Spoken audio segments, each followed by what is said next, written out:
Alrighty, so here we go, boys and girls. As promised, we are going to do the preview of MLS Cup that is going to happen tomorrow. Now, it's a bit of a weird start time. I mean, 2:30 p.m. Eastern, 11:30 a.m. Pacific time. I mean, again, it's kind of a little awkward kind of timing, and it's also a little bit early, especially for a West Coast team. I mean, all this time we talk about MLS Cup in terms of when exactly going to start and all a lot of MLS games usually start at nighttime. It's kind of weird that out of nowhere we'd have a bit of a matinee start for this MLS Cup. Though I will say that we have seen matinee start in MLS Cup before. I mean, last year we saw it at 4 p.m. Eastern, 1 p.m. Pacific. But yeah, again, I can understand why some Whitecaps fans are probably not happy the fact that the game started a little bit early. But I also think that the reason why they decided to start it around this time is because Fox they are going to have their priority in terms of broadcasting college football, and I think this weekend we have a couple of championship game in terms of college football, and I know MLS Cup is definitely a big ordeal in terms of the whole season, but let's be honest, when it comes to MLS going up against college football, I mean, even if college football is not in a big championship week as it is this weekend itself, let alone with this being MLS Cup, that is, I think it's still not really a competition of what Fox they want to do. But nevertheless, besides the fact that this game is on Fox, it's also on Apple TV as well. Now, in terms of head-to-head meeting, both of these teams only met each other 3 times. In fact, this season, these two teams have met each other more than they ever been ever since Inter Miami came into the league. Prior to this season, when they met twice in the CONCACAF Champions Cup semi-final, they've only met one time between both of these teams, and yeah, that was the game where Miami was able to win 2-1 on the road against Vancouver. I believe that was also the game where Messi didn't play, and a lot of Vancouver fans not only weren't happy about that, but certainly a lot of people that want to go to Vancouver to see Messi play were not happy about that. Luckily, they of course got their wish in terms of this year, able to see him play in the first leg, and even better in terms of some Whitecaps fans that really want their team to get one over Messi and his friends. They did exactly that, winning both of the two-legged affair in the CONCACAF Champions Cup, easily probably the biggest moment that the Whitecaps had up to that point with 2-0 first leg win against Miami, and then followed up with a 3-1 road win against Inter Miami in the second leg. But as I said, prior to that, in the only MLS league meeting between both of these teams, it was Miami winning 2-1 on the road against the Vancouver Whitecaps. Now, looking at the road to MLS Cups, this is something we already mentioned when we talk about the teams in terms of looking at their season and how they got to it. But I just want to kind of give you a little bit of a shorter version in case if you didn't watch that video. So for Miami, they pretty much for the most part kind of steamrolled themselves into this stage. And I say almost, they had their their trouble against Nashville, at least in game two. That is, it's hard to believe Nashville kind of put up the most resistant against this Inter Miami team in the playoffs. Though I'm not a big surprise consider that first round matchup. I thought that was not going to be a favorable matchup for Inter Miami, and I thought at least in the best of three series matchup after they win 3-1 against Nashville, and then they lost in that game number two by a scoreline of 2-1, which was the same scoreline they lost to Atlanta last year in the first round of game two. I thought we were going to be in for deja vu all over again. But credit to Miami, they crushed all that nonsense aside by winning 4-0 against Nashville in game number three, and that's kind of the mindset with Inter Miami this season. They have blocked out a lot of noise in terms of the past failures that they had, and in many ways, it's very impressive to see a team that has just under so much pressure this playoffs. I mean, you could not imagine how much pressure this team is under immense in terms of them making to this stage, and the fact that they are able to live up to it and able to deliver despite all that pressure. And all our MLS team is able to do so. So you gotta, of course, at least give them credit, even though it's kind of the thing that I think people want, not only to put pressure on them to make it to MLS Cup, but maybe hope that that pressure will take a toll on them and they somehow fail on their way to make it to MLS Cup. But after that, it's pretty much a steamroll that they had for the next two rounds. They won 4-0 against FC Cincinnati on the road. They completely silenced that hostile crowd in Cincinnati by the time the second half is, and then at home against CFC against a relatively good NYCFC team that has been good recent form. Well, they absolutely destroyed them. 5-1 was the final score in terms of that game. They kind of run up the score a little bit late in the game, but it was never a doubt the fact that Miami was going to win that one and make it to MLS Cup. Now for Vancouver, their road to MLS Cup is a little bit more tricky. They didn't really just kind of steamroll their way, but as we always said about the Vancouver Whitecaps, and as I said in yesterday's video talking about them in terms of road to MLS Cup, every time when they face adversity, it feels like they fallen under Jasper Sorensen. They won 3-0 against FC Dallas in game number one, and then they were able to get the sweep done with a 4-2 PK shot win, despite the fact that they were 1-0 down for pretty much the entire part of the game, only scoring late in the game to prevail and win it in the shootout to make it to the conference semifinal. But then they have to face against their ultimate boogeyman, LAFC, and again, this is a team that they just simply cannot get past, and it looked like things were going the wrong way with this team. I mean, blowing a 2-0 lead, it looks like typical Vancouver sports moment was about to happen, but they prevail and show that tenacity that they have shown whenever they face that adversity and have their backs against the wall. And not to mention they were down a man for the extra time period. That's something I actually didn't say about when I go over how they got to the MLS Cup with an expanded view of their season. But they went on to win in the PK shootout with 4-3 win, and then in the conference final, they also put up a dominant display, probably one of the more dominant display that they had. I say one of the more dominant display because game one against Dallas, that was probably the most dominant display they've shown in the playoffs. I mean, not only they won that one 3-0 comfortably, but it probably should have been more. And they not only didn't give up a goal against Dallas in that game, they didn't even give up a shot in that game. I mean, it was just men to boys, or in terms of how things went in game number one. But the conference final, with them winning 3-1, just completely outplay San Diego in that one.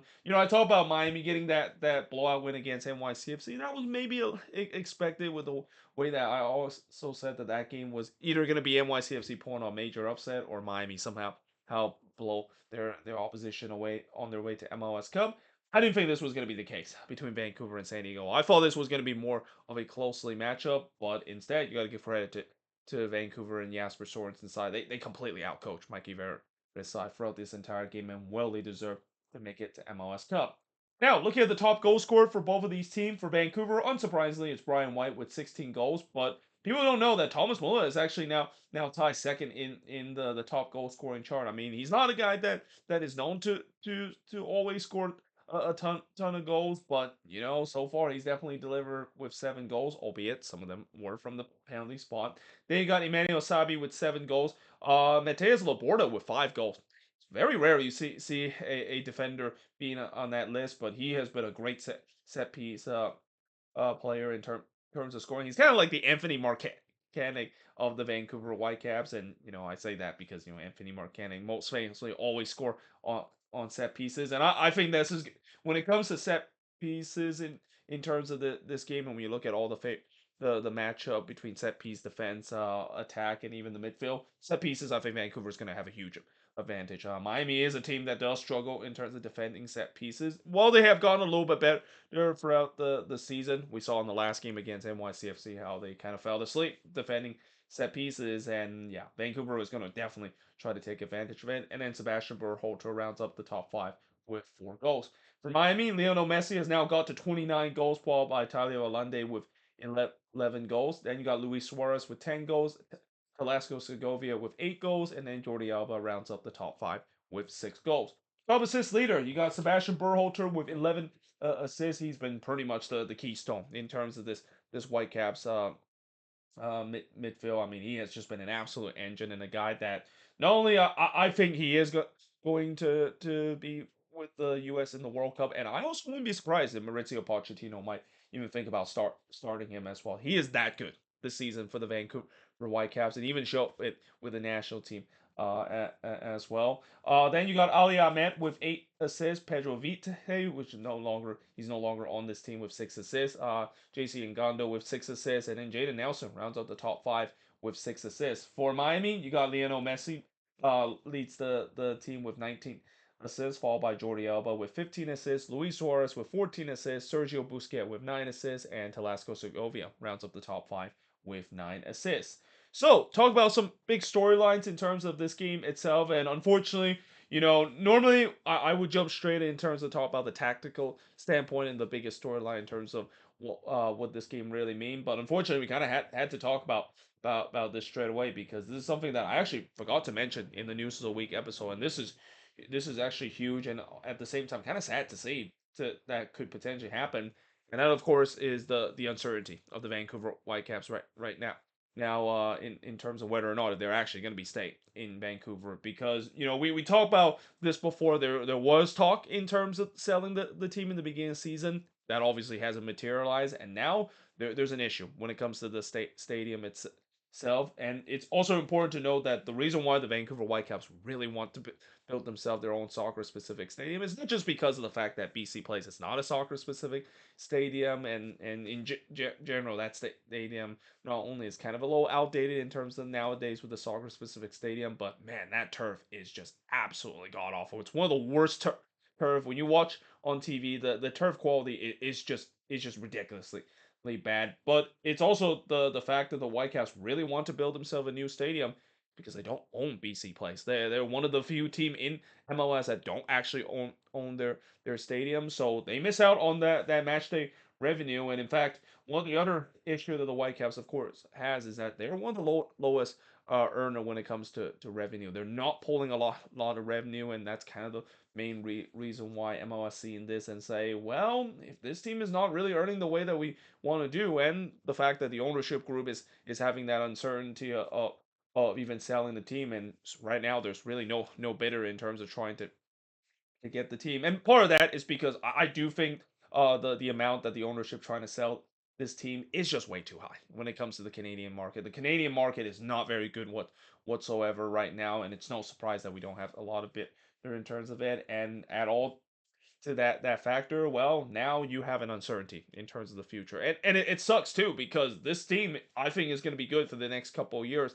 Last thing we want is another save the crew situation, and we see a team potentially relocate. There's already a lot of talks and a lot of rumors in terms of where they are relocating. Some people say Phoenix might be that team that will take Vancouver's spot, which kind of feels like it's a little ironic consider Phoenix is a city that we saw not long ago had their hockey team relocated to Utah, and now it seems like they're taking a team from somewhere else.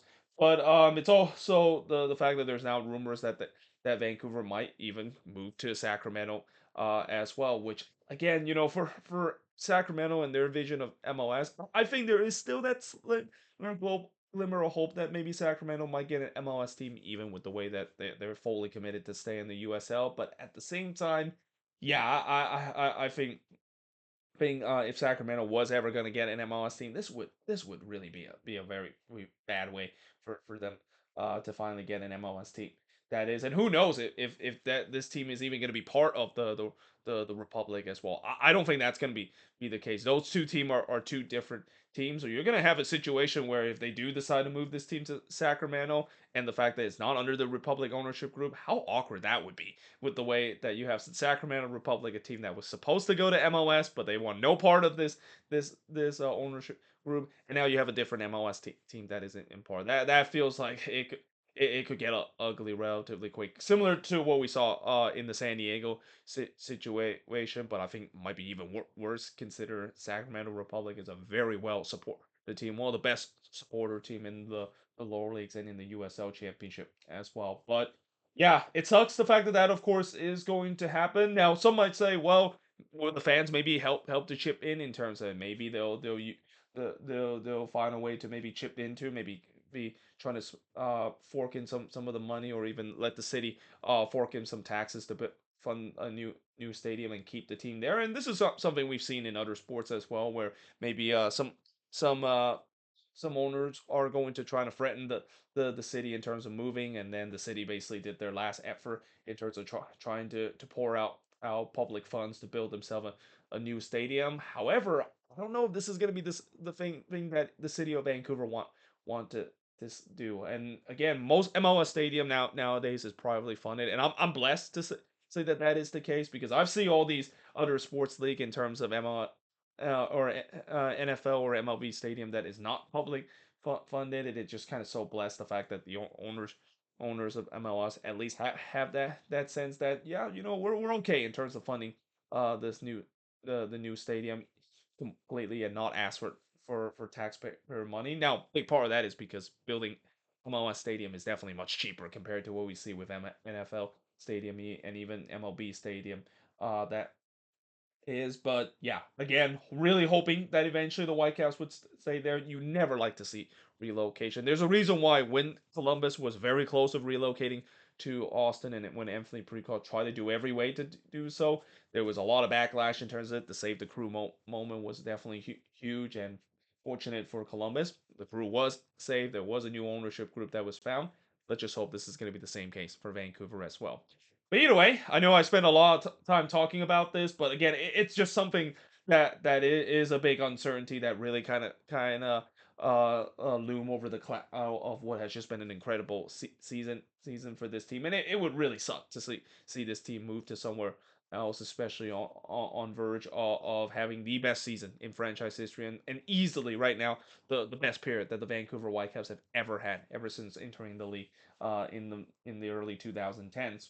But besides that, obviously the big storyline of this game is Muller versus Messi. So we've seen this matchup, but before I think most recently the most famous one we saw what happened in Germany versus Argentina in terms of that World Cup final when Thomas Muller was playing for Germany.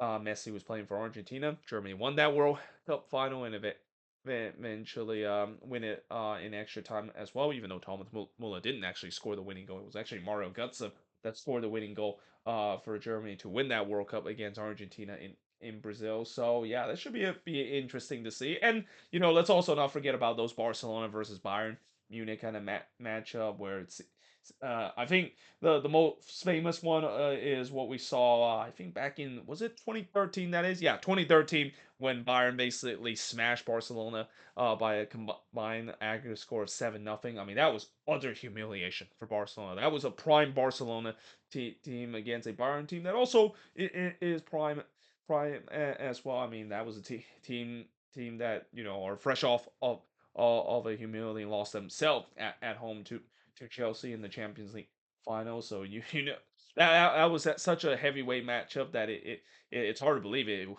end up to be so one-sided as well. So yeah, there's been a lot of good Muller versus Messi kind of matchup in the past in the biggest stage, and now we're gonna get to see that in MLS Cup. Even though I know it's not nothing compared to like the Champions League semifinal or even the World Cup final that we seen in the past.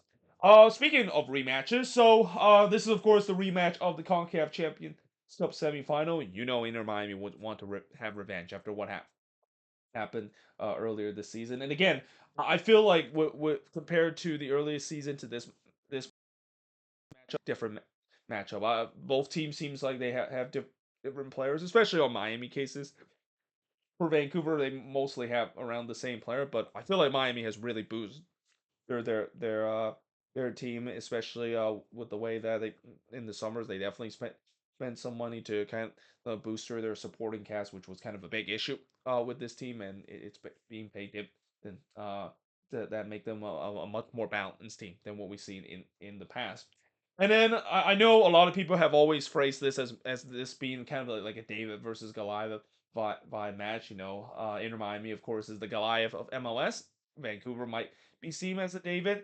I feel like it's kind of a little oversell. I really don't think this is a David versus Goliath kind of matchup. If anything, I feel like this is a huge disservice toward the Vancouver Whitecaps. What Jasper Sorensen has built with this team and the way that this team has been able to dominate like they did in the regular season, and also with them going all the way to the final of the CONCACAF Champions Cup, beating some of the best team in Mexico as well. I mean that I feel like there should be I don't. I know some people will easily put an underdog tag next to the Vancouver Whitecaps, but again, this is a team that almost won the Western Conference if it wasn't for San Diego incredible record breaking expansion season and the fact that they have their own difference maker in this team. I mean, we talk about Miami and all the star player. Vancouver easily has a lot of good star player as well. I mean, guys like Ryan White, Thomas Muller, Sebastian Berhalter, Emmanuel Sabi, and the list kind of continue to go on. These are all really good player as well. And not to mention the fact that another player that I forgot to mention that the Whitecaps are going to get back in this game, and he's going to be a huge help for this Whitecaps team. They're going to get Tristan Blackman back in this game. That's going to be a huge help when it comes to the fans of this Vancouver team. I mean, it's kind of hard to believe in the last game they didn't really miss him. And this again, it just shows you another example of why I feel like it's a disservice to call the Vancouver Whitecaps a heavy underdog and are kind of the David in this matchup, because the depth of this team is absolutely ridiculous. I mean, this next man up mentality that I mentioned about the Vancouver Whitecaps this season, it's kind of been shown throughout this year as well. So I don't really think this is a David versus Goliath matchup. I think this is just kind of a heavyweight matchup between one team that have all these superstar player that you know of, and then another team that has all your superstar kind of player that you might not recognize, but if you follow the league throughout the season, yeah, you can kind of tell that they are definitely star player of their own. And then of course, the unsung hero. So this is a thing I've always mentioned with MLS Cup. Which team is going to have that unsung hero to step up in this game like this? We always see this happen where there's some unsung hero. I mean, last year we saw John McCarthy did that with the LA Galaxy. I mean, not saying that McCarthy was bad during his time with the Galaxy last season, but he was a guy that really stepped up in that MLS Cup, and a guy that not many people thought that he was going to be the guy that really stepped in this case. I feel like this is going to be the same case in this game as well. The supporting cast is going to be a huge role in terms of the game. Obviously, I know the star will deliver for both of these teams, but it's all about the supporting cast and who, of course, will step up. And most of the time, that could be a difference maker in terms of this big game itself. And we'll see what unsung hero will stand tall in this big game. And then last but not least, when it comes to the tactical standpoint in this game, so this game, for Vancouver, it feels like they're walking in the same situation as they did against San Diego. They're playing against a team that like possession. So how are they going to deal with this? In the last game against San Diego, it feels like Jasper Sorensen's side was very aggressive. They decided to not sit back like what I think many people thought that they were gonna do, being the road team. They were being aggressive. They really pressed hard from the get go. Really made San Diego very uncomfortable with not having the possession and so forth. And eventually, that's how they of course were able to win the game and getting those early goals. I wonder if this is gonna be the same case again. I feel like it has to be, because again, one of the things when you face against Inter Miami, yes, I know that they're a team that is going to have most of the possession, and you obviously want to respect Inter Miami, especially of all the star players that they had. But I keep feel like teams are giving Inter Miami way too much respect by sitting back. I feel like teams should be sometimes be more aggressive on this team. Yes, their defense has gone a little bit better, especially on the transitional side.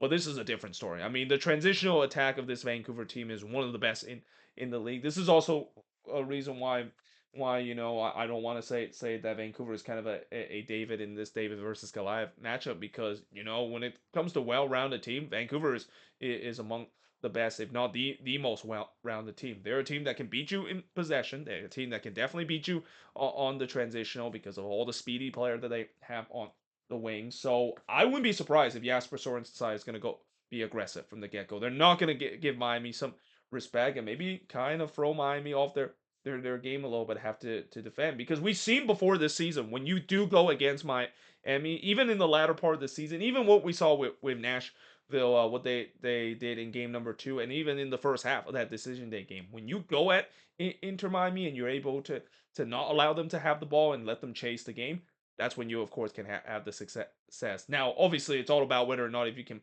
put Miami away with all that chances, and that's going to be another key thing that Vancouver has to do, because the same story goes throughout the season. Whenever you face against Miami, you have to put your chances away. We saw NYCFC in that 5-1 loss that, if you actually watch the whole game, NYCFC were in the game for the most part, but they just didn't put away their chances. And next thing you know, once Miami woke up, it was game over for them.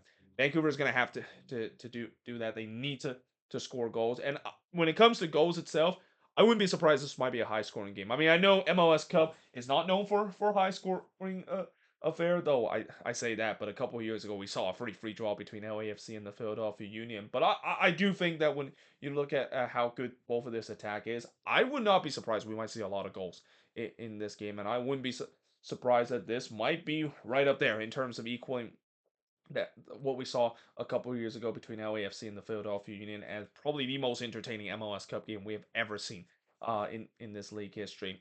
But there you have it. That is pretty much it when it comes to me talking about this game. A little extensive preview in terms of that, but with all my talking about this game and with all the talking throughout the week, it all comes down to tomorrow. We'll see who, of course, will be crowned as champion this season, and for both of these teams, one of these teams is going to be crowned as MLS Cup champion and have their name inched in that trophy for the very first time. So yeah, we'll see who, of course, will do so. Let me know in the comments below what do you think of this preview, and let me know in the comments below your prediction of who's going to win MLS Cup tomorrow. But until then, hope you guys enjoyed this video. If you do, make sure to leave a like, smash the subscribe button, and yeah, I of course will see you guys next time.